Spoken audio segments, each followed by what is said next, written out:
Good morning all of you. Sanjay public inter college की online classes में आप सभी का स्वागत है। देखिए बच्चों, आज हम पढ़ेंगे पास्ट कंटिन्यू टेंस, यानी कि एक्टिव का पैसिव बनाना बता रहे थे। आज हम पढ़ेंगे पास्ट कंटिन्यू। पहले मैं आपको टेंस की पहचान करा देती हूँ। टेंस की पहचान कराने के बाद मैं आप सभी को एक्टिव पैसिव के रूल्स बताऊँगी। देखिए, कल लास्ट वाली वीडियो में हमने आपको बताया था प्रेजेंट कंटिन्यू, ठीक है। जिस तरह आपको प्रेजेंट कंटिन्यू बताया गया था एक्टिव से पैसिव बदलने के नियम बिल्कुल एज इट इज ही बनेंगे पास्ट में। सिर्फ अंतर कितना होगा, जहाँ पर इज आर एम का यूज़ हुआ था वहाँ पर क्या यूज़ होगा, वॉज या वर का यूज़ होगा। क्लियर। देखिए, पास्ट होता क्या है, जो पास्ट होता है वो आपका भूतकाल कहलाता है। क्या कहलाता है, भूतकाल। आज हम बात कर रहे हैं पास्ट कॉन्टिन्यूस टेंस की, यानी कि जो काम भूतकाल में लगातार किया जा रहा था उसको बोलते हैं पास्ट कॉन्टिन्यू टेंस, ठीक है। इसकी पहचान क्या होती है, देखिए लिखी है, जिन वाक्यों की क्रियाओं के अंत में रहा था, रहे थे, रही थी आदि शब्द आते हैं उन्हें पास्ट कंटिन्यू टेंस कहते हैं। क्लियर। ये तो हो गई आपकी हिंदी में पहचान। इंग्लिश में पहचान के लिए क्या होता है,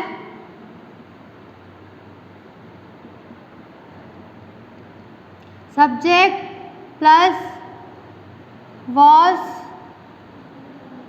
वर्ब प्लस वर्ब की first form plus ING plus object, ठीक है। अगर आपको इंग्लिश से पहचान करनी है तो आपको पहले सेंटेंस में देखना होगा कि इसमें सब्जेक्ट क्या है, सब्जेक्ट के बाद इसमें वॉज वर्ब का यूज़ हुआ है या नहीं हुआ है।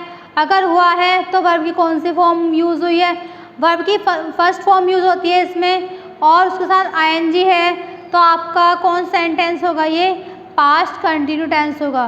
कौन सा होगा, पास्ट कॉन्टिन्यूस टेंस होगा। जैसे एक उदाहरण लेते हैं हम,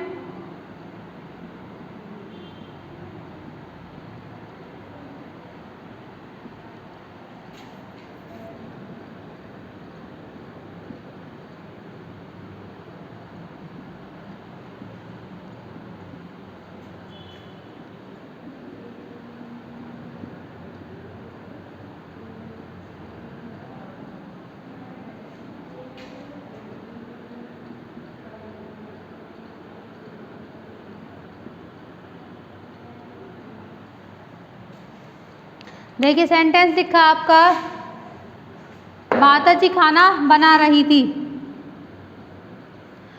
इसमें आपने देखा कि जो टेंस है वो आपका लास्ट में पहचान क्या बताई थी मैंने, रहा था या रही थी में से कोई एक आ रहा है, तो कौन सेंटेंस हो गया आपका, पास्ट कॉन्टिन्यूस। कौन सा होगा, ठीक है, पहचान। अब हमने देखा इसमें, इसको डिवाइड कर लेते हैं। माता जी करता हुई, खाना बनाना क्या हुआ, खाना को क्रिया, ठीक है। तो हमें सेंटेंस को डिवाइड किया हमने, आपको बनाई क्या, पहले हमारा स्ट्रक्चर देखिए, सब्जेक्ट है। सब्जेक्ट क्या होता है, जो काम करता है, काम करने वाला इसमें कौन है, हमारी माता जी। तो हम क्या लिखेंगे,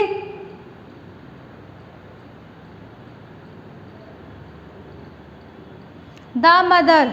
मदर, उसके बाद लिखा है वॉज या वर में से कोई एक। वाज जो होता है वो आपका एक वचनकर्ता के साथ यूज होता है, और जो वर होता है वो आपके बहुवचनकर्ता के साथ यूज होता है। यानी कि जहाँ पर काम करने वाला एक व्यक्ति है, यहाँ पर द मदर, तो यहाँ क्या लगाएंगे, हम वॉज लगाएंगे। क्या लगाएंगे, वॉज।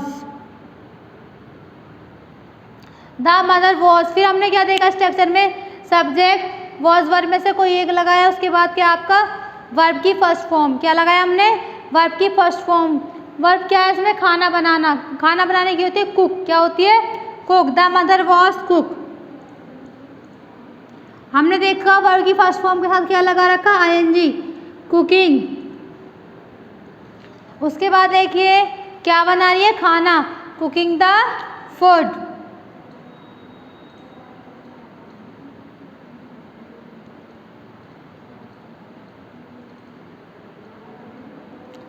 Sentence clear.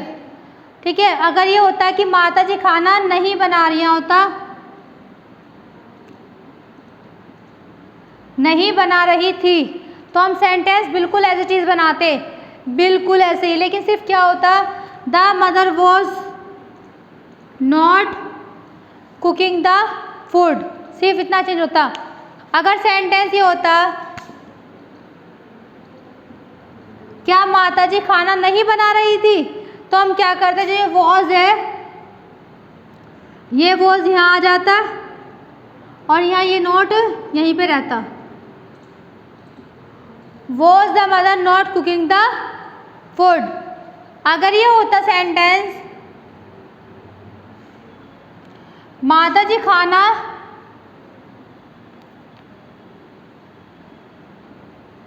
कब बना रही थी, ठीक है।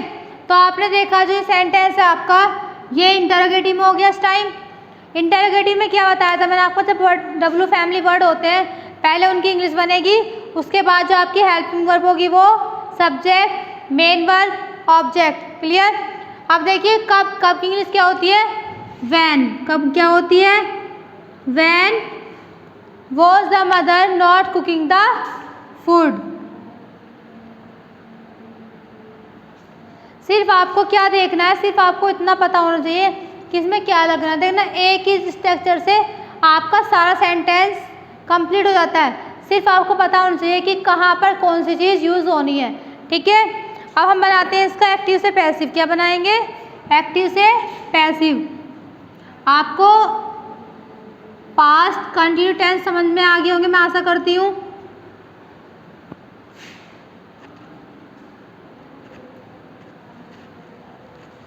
अब देखें जैसे कि ये है, ऋतु वॉज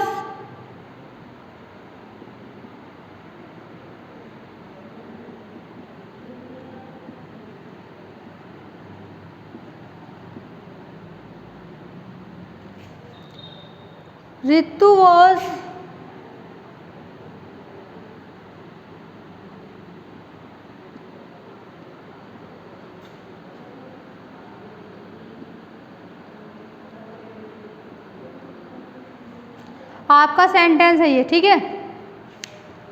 आपको क्या करना है, इसको डिवाइड कर लेंगे। एक्टिव है, आपको इसको क्या बनाना है, पैसिव।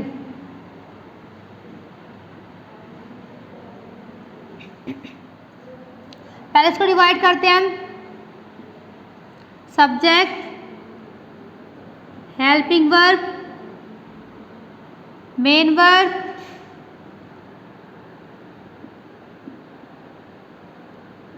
ऑब्जेक्ट। क्लियर।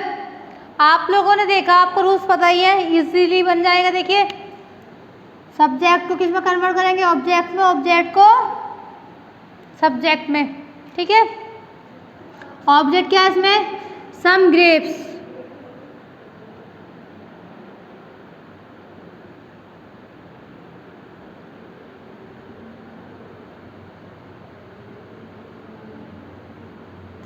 सम ग्रेप्स मैंने आपको बताया था, एक के लिए वॉज, बहुत सारे के लिए वर लगाएंगे, तो सम grapes were.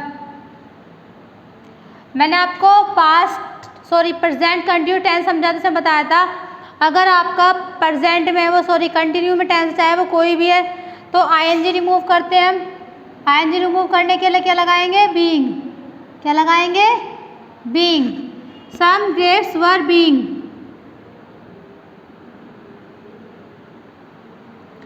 Some grapes were being, ठीक है। किसके द्वारा खाए गए वो अंगूर, बीइंग लगाया। वर्ब क्या है इसमें आपकी, इट। इट की थर्ड फॉर्म क्या होती है, इटन। क्या होती है,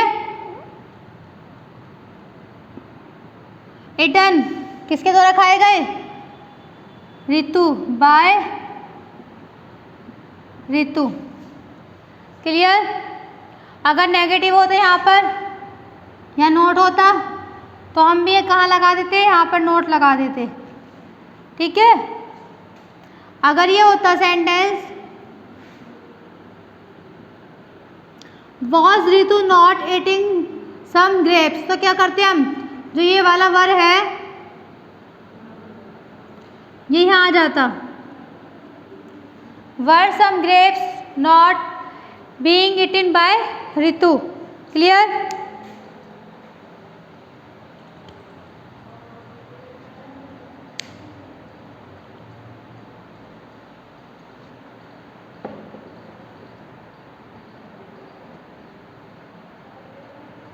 एक एग्जाम्पल और लेते हैं, जैसे कि वूम वाले।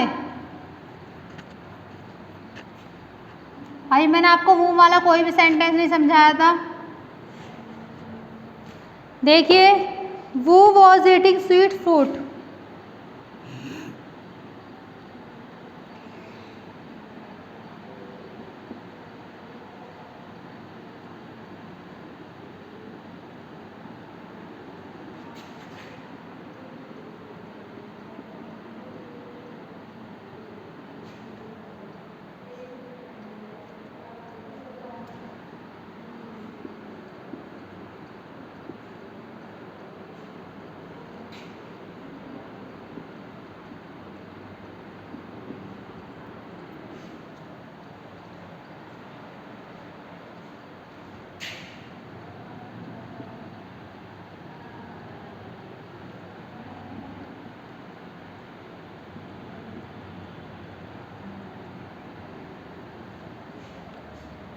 बीइंग वाले में, उसमें वो वाले में क्या होता है, सबसे पहले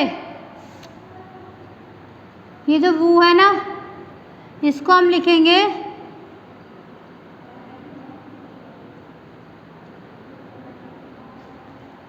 जो बाय होगा वो आपका सेंटेंस के पहले आ जाएगा और सेंटेंस एज इट इज ही बनेगा।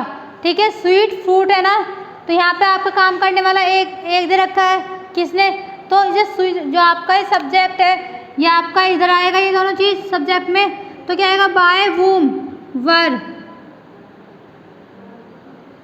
Sweet fruits.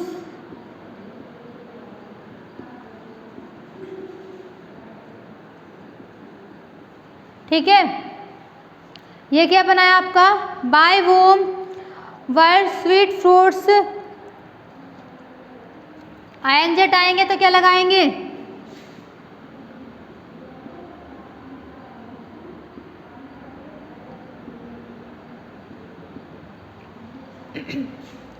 इस सेंटेंस को हम दो तरह से बना सकते हैं, या तो आप जैसे मैंने आपको रूल्स बताए हैं, बाय लास्ट में ला के ऐसे बना सकते हैं, या फिर आप इसको ऐसे बना सकते हैं। ये सिर्फ इसके लिए जहाँ पर स्टार्टिंग में वो आता है, तो हम लोग पहले क्या करेंगे, तो जो बाय वूम होता है पहले लिखेंगे बाय वूम, बाकी जो सारा सेंटेंस होगा एज इट इज बनेगा, सब्जेक्ट का ऑब्जेक्ट में, ऑब्जेक्ट का सब्जेक्ट में।